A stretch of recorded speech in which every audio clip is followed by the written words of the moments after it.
পাচ্ছেন, এটা শুনলে আপনাদের কলিজা কেঁপে ওঠা কথা। এই আয়াত প্রথম যেদিন আমি দেখছি একেবারে উপলব্ধির নিরিখে, সেদিন আমার কলিজাটা কেঁপে উঠছিল। ওয়ামা ইউমিনু আকসারুহুম বিল্লাহি ইল্লা ওয়া হুম মুশরিকুন। আল্লাহ বলছেন পৃথিবীর জমিনে অধিকাংশ মানুষ আছে যারা ঈমান আনবে, কিন্তু ঈমান আনার পরেও মুশরিক হয়ে মরবে। কম সংখ্যক মানুষ না অধিকাংশ মানুষ? বলেন, কম সংখ্যক মানুষ না অধিকাংশ মানুষ? অধিকাংশ মানুষ পৃথিবীর জমিনে এমন মুখে বলবে আমি ঈমানদার, কিন্তু কাজে কর্মে মুশরিক অবস্থায় মারা যাবে। রব্বুল আলামিন আমাদেরকে তুমি মুশরিক বানায়া মৃত্যু দিও না, বলেন আল্লাহুম্মা আমিন। শিরক উপলব্ধির ব্যাপার। শিরক বুঝতে গেলে আপনাকে কাগজের মতো সাদা অন্তর নিয়ে ঘুরতে হবে। আপনি হুজুরের কথা শুনলেই ঠেস দিতে পারবেন না, না এতটুকু করলে মানুষের ঈমান চলে যায়, এতটুকু করলে মানুষের শিরক হয়। জেনে রাখেন, আপনাকে আরো একবার স্মরণ করিয়ে দেই, এখনো যারা বিড়িখোর আছেন এটার মরণ হবে মুশরিক অবস্থায়।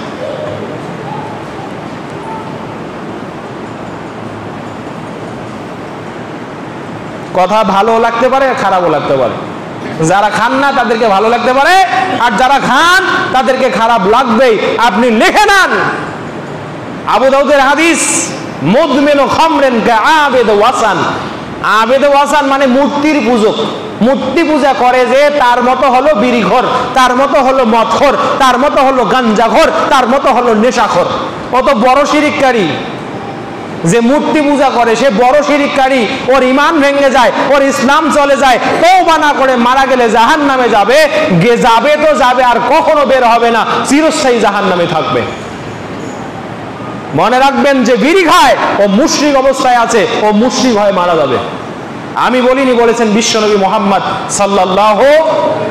তাতে আমার ইমামতি গেইল কুছ পরোয়া নেই। অনেক বিড়িখোর আছেন, নামে বেনামে আমি শুনি, আমার কানে আসে। কারা কারা বিড়ি খান আমার কথা শোনার পরও ঠেস দেন, কথা মানার চেষ্টা করেন না, তাদেরকে আমি আঙ্গুলে গনে গনে জানি।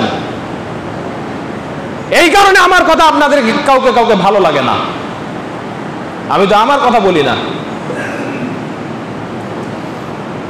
তওবা করবেন এখন, আজকের পর থেকে আর এই বিড়ি কখনো হাতে নেবেন না। আমি জানি আল্লাহ আপনাদেরকে মাফ করুক, রূঢ় ভাষার জন্য আল্লাহ আমাকেও মাফ করুক। সম্মানিত উপস্থিতি, যেজন্য বলছিলাম, তাহলে শিরক কত কঠিন পরিস্থিতি। ঘর অন্ধকার রজনীতে কালো পিঁপড়া কালো পাথরের উপরে চলছে, পৃথিবীর কোনো মানুষ জানার ক্ষমতা নাই। তেমনি ভাবে শিরক মানুষের আমলের মধ্যে ঢুকে যায়।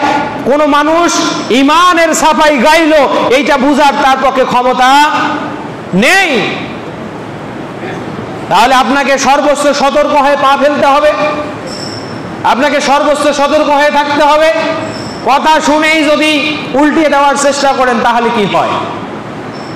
সম্মানিত উপস্থিতি, আল্লাহ রাব্বুল আলামিন আমাদের সকলকে মাফ করে দেন, আল্লাহুম্মা আমিন। সম্মানিত ভাইরা, এই শিরকারী মরবে নাকি মরবে না? মরবে না? মরবে। মরার পরে আল্লাহ যেদিন ধরবে, সেদিন এই মিথ্যুক ওখানে আল্লাহর সামনে একটা মিথ্যা কথা বলবে।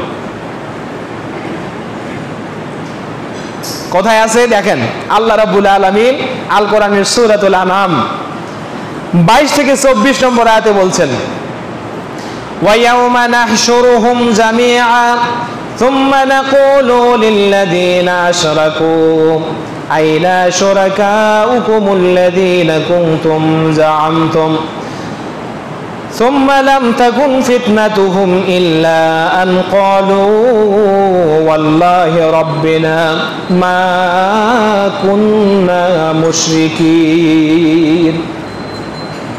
আল্লাহ বলছেন, বিচারের ময়দানে পৃথিবীর সব মানুষগুলোকে আমি একত্রিত করব। বিশ্বাস আছে না? বিশ্বাস আছে? পৃথিবীর সব মানুষ বিচারের ময়দানে আল্লাহর কাছে একত্রিত হবে। কেন? আল্লাহকে দেখার জন্য।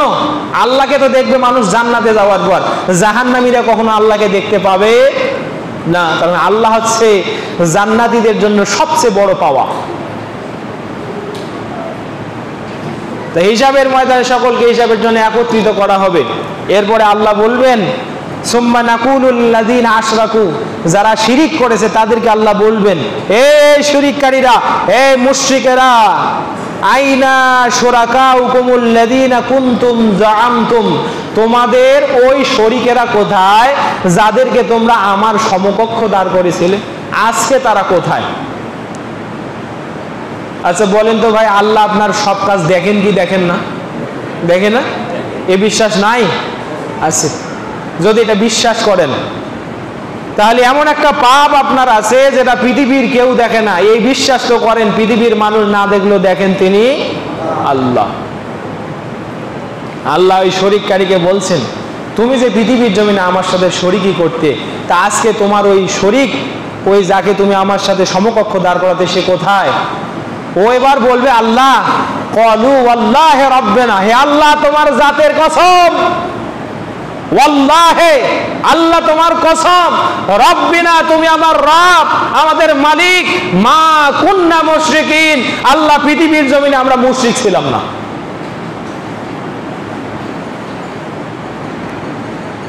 আল্লাহ পৃথিবীর জমিনে আমরা কি ছিলাম না? মুশরিক ছিলাম না। অথচ যারা এখন বলছে আমরা মুশরিক ছিলাম না, আল্লাহ তাকে শিরকের কাতারে দাঁড় করিয়েছেন। শোনেন, কিয়ামতের ময়দানে পাপ অনুযায়ী পাপীদেরকে দাঁড় করানো হবে, এক এক পাপের জন্য এক এক লাইন, এক এক কাতার। প্রমাণ চান? সূরা ইয়াসিন পড়েন, ওয়ামতাযুল ইয়াউমা আইয়ুহাল মুজরিমুন, হে পাপীরা তোমরা আজকে আমার পুণ্যবান বান্দাদের কাছ থেকে ভাগ হয়ে যাও। ইউরাফুল মুজরিমিনা বিসীমাহুম ফাতুখাযু বিন-নাওয়াসি ওয়াল আকদাম, আল্লাহ বলছেন প্রতিটা পাপীকে তাদের পাপ দেখে দেখে চিহ্নিত করা হবে। যে চোর, ওই চুরির পাপ দেখে চোরকে বলা হবে চুরির কাতারে যা। ডাকাত, তুই ডাকাতের কাতারে যা। জালিম, জুলুমের কাতারে চলে যা। রে জেনাকার, জেনাকারীদের কাতারে চলে যা। বিড়িখোর, মদখোর, গাঞ্জাখোর, নেশাখোরের কাতারে চলে যা। আর কেমনি বলি আপনাকে, প্রতিটা পার্ট বাই পার্ট যখন লাইন করা হবে, ইউরাফুল মুজরিমুনা বিসীমাহুম, প্রত্যেকটা পাপীকে তাদের চিহ্ন দেখে দেখে চিহ্নিত করা হবে। ফাতুখাযু বিন-নাওয়াসি ওয়াল আকদাম, চুলের ঝুঁটি এবং পায়ের নলা ধরে উল্টা করে জাহান্নামে নিক্ষেপ করা হবে। বলেন নাউযুবিল্লাহ। ভাই বানিয়ে বলছি? তো মুশরিক শিরক কাতারে ওদেরকে দাঁড় করিয়ে দিয়েছে আল্লাহ। ও আবার মিথ্যা বলবে, আল্লাহ পৃথিবীর জমিনে শিরিককারী ছিলাম। সেদিন কি এই কথা গ্রহণযোগ্য? আল্লাহ পরে কি বলছেন দেখেন, আল্লাহ বলছেন উনজুর, হে নবী দেখেন, হে নবী আপনি দেখেন, এখনো কি কিয়ামত হয়েছে নবী দেখবে? নবীকে ইয়াকিন করার চেষ্টা করছেন আল্লাহ। আল্লাহ বলছেন নবী ইয়াকিন রাখেন, আপনি দেখতে পাবেন সেই দিন। উনজুর ইয়াউমাল কিয়ামা, আপনি কিয়ামতের ওই দৃশ্যপটটা দেখেন, আপনি দেখতে থাকেন কি হবে। কাইফা কাযাবু আলা আনফুসিহিম, তারা কিভাবে তাদের নিজের নফসের উপরে মিথ্যাচার করেছে। ওয়া যাল্লা আনহুম মা কানু ইফতারুন, এবং তাদের এই মিথ্যা প্রতারণা, এই মিথ্যা ছলনা, এই মিথ্যা চাতুরি, এই মিথ্যা আমার সাথে মিথ্যা প্রতিপন্ন করার কারণে তারা অন্যকে বিভ্রান্ত করতে পারে নাই, বরং আজকে নিজেরাই তারা ধ্বংস হয়ে গেছে। সম্মানিত উপস্থিতি, তাহলে আমি গত দিন থেকে এই পর্যন্ত